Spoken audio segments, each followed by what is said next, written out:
नमस्कार दोस्तों, हमारे चैनल में आपका फिर से स्वागत है। दोस्तों, जैसे कि आपको मालूम है कि एसबीआई में 50% यूनिफॉर्म पेंशन के लिए जो 10 नवंबर 2023 से लागू किया गया है, उसके लिए कुछ इंफॉर्मेशन पेंशन सेवा पोर्टल के माध्यम से एसबीआई द्वारा डिस्प्ले की जा रही हैं, जो कि आजकल सोशल मीडिया में काफ़ी जगह घूम रही हैं। इसमें उन्होंने इसको 2 कैटेगरी में बांटा है। Pension revision at the rate of 50% with effect from 10th November 2023 for retirees up to 11th BPS. दूसरी कैटेगरी है pension revision of 12th BPS retirees with effect from 1st November 2022। इसमें पॉइंट वाइज इन्होंने दिया है। तो पहला point इसमें up to 11th BPS retirees revised pension at the rate of 50% applicable with effect from 10th November 2023 has been or being paid to all eligible pensioners in the month of March and April 2024। इस message में has been और being paid oblique कर दिया गया है। तो 11 बाइपटाइट से पहले के जितने भी रिटायरीज थे उन सबको मार्च और अप्रैल के महीने में 50% यूनिफॉर्म पेंशन रिवाइज की गई है और उसका एरियर भी पे किया गया है और अप्रैल में भी किया जाएगा। जिन लोगों को मार्च में नहीं मिला या जिनके मार्च में कुछ गलतियां थी उनको भी करेक्शन करके अप्रैल के महीने में दे दिया जाएगा। In case of any anomaly or non-payment extra, data is being rectified by the respective circle PPG department and shall be processed in due course। 12th BPS retirees pension revision at 50% in 11th BPS pay scale with effect from 10th November 2023 have been done and anomaly already paid in the month of March 2024।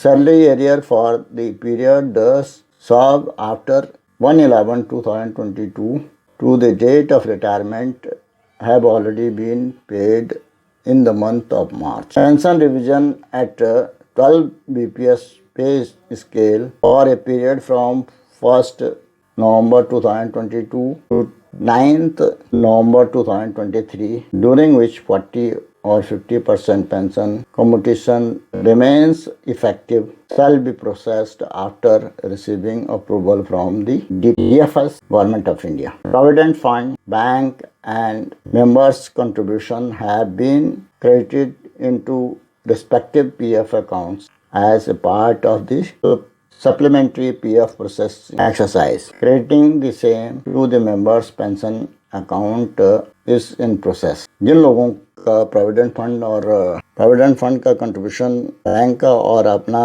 है उसको ही उनके PF account में डाल दिया गया और उसके बाद अब रिस्पेक्टिव अकाउंट में डालने के लिए प्रोविजन प्रोसेसिंग चल रही है। Ex gratia for pensioners introduced in 12th BPS or 9th joint note for retirees up to 11th BPS will be paid subsequently after receiving clarification from IBA and operationalization of functionality in HRMS।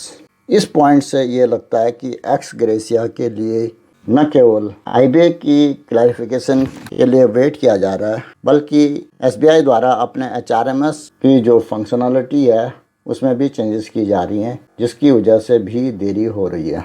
अगला point है कि revision of pension for family pensioners who are getting full family pension at the rate of 50% is in process and shall be paid in May 2024।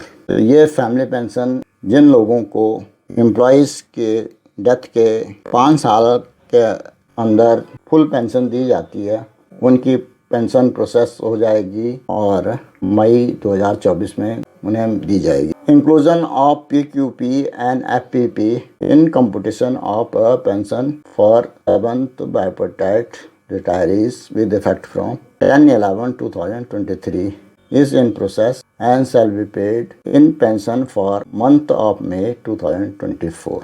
तो ये ज़्यादातर जो 7th बाइपटाइट के pensioners थे जिनका कि पीक्यूपी और एफपीपी और पेंशन नहीं मिल रही थी, उनको भी अब मई में प्रोसेस करके दे दिया जाएगा। इस तरह से ये मेजर क्लैरिफिकेशन है पॉलिसी और पेंशनर्स मैनेजमेंट डिपार्टमेंट द्वारा कॉर्पोरेट सेंटर बॉम्बे की तरफ से 24 अप्रैल का ये मैसेज है। तो दोस्तों, आज के इस वीडियो में मैं इतना ही कहना चाहता था। आशा है इस वीडियो में दी गई जानकारी से आपको लाभ होगा और उम्मीद की जाती है कि ये वीडियो आपको। इस चैनल को सब्सक्राइब करें। नए नए वीडियो के जल्द नोटिफिकेशन के लिए बेल आइकन दबाना ना भूलें। वीडियो को अंत तक देखने के लिए धन्यवाद। जय हिंद, वंदे मातरम।